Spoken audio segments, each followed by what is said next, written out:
Сегодня будет проводиться большая симультантная операция у пациентки с нарушением носового дыхания и ночным храпом и апноэ, также с возрастными изменениями лица.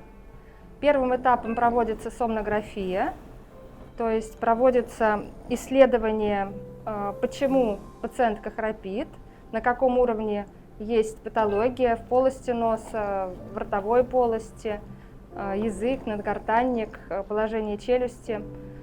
Затем будет выполнена септопластика и коррекция нижних носовых раковин.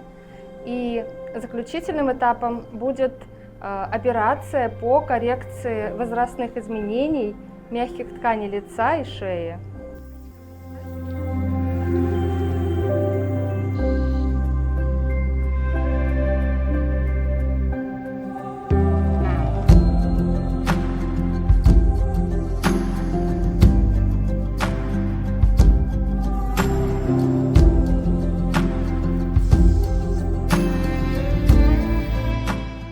Значит, сейчас будет проводиться этап операции эндоскопическая септопластика, то есть коррекция перегородки носа, искривленной части, и вазотомия нижних носовых раковин, то есть будет уменьшаться объем нижних носовых раковин для того, чтобы восстановить носовое дыхание.